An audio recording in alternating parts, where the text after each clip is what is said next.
আলহামদুলিল্লাহ আলহামদুলিল্লাহ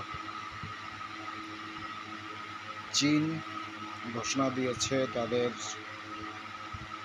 লোকের প্রয়োজন, যার জন্য তাদের দেশে পুরস্কার ঘোষণা করেছে। যাদের সন্তান বেশি হবে তাদেরকে পুরস্কার দেওয়া হবে। রাশিয়া লোকের প্রয়োজন, এই জন্য পুরস্কার ঘোষণা করেছে। বাংলাদেশ, আমরা মুসলমান রাষ্ট্র। বাংলাদেশ, আমরা জন্ম নিয়ন্ত্রণ পদ্ধতি চালিয়ে যাচ্ছি। যদি আমরা জন্ম নিয়ন্ত্রণ পদ্ধতি চালিয়ে যাই তাহলে সারা বিশ্বে আমরা মুসলমান হুমকির মুখে পড়ব। কারণ সারা বিশ্বে মুসলমান দেশ আছে 57টি, তার মধ্যে বাংলাদেশ একটি।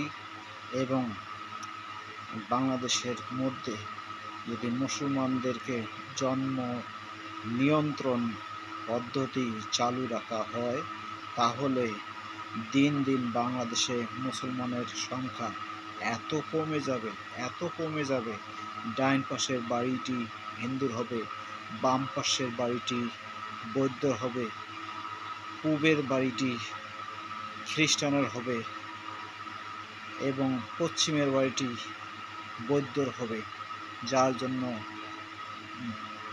যার জন্য ভবিষ্যৎ মুসলমানের সংখ্যা সীমিত হয়ে আসবে।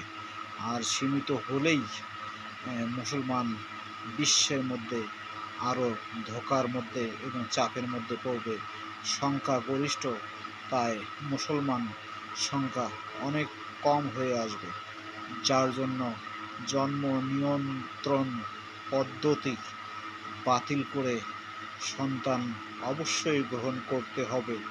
ভাই বোনেরা এবং বাবা চাচা মা সকলের কাছে আমার অনুরোধ রইল, আপনারা সন্তান গ্রহণ করুন, মুসলমান বাংলাদেশে বৃদ্ধি করুন এবং সারা বিশ্বে মুসলমান বৃদ্ধি করুন।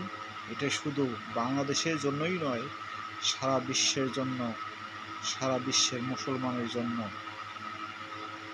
ভারতের মুসলমানের জন্যও এইটি বিশেষ গুরুত্বপূর্ণ। বাংলাদেশের মুসলমানের জন্যও গুরুত্বপূর্ণ এবং সারা বিশ্বের মুসলমানের জন্য গুরুত্বপূর্ণ।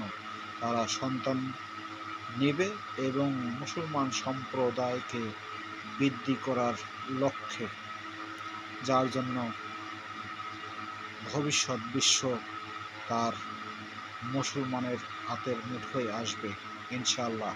আলহামদুলিল্লাহ, অনুরোধ অবশ্যই রাখবেন সকলে। আল্লাহ হাফেজ।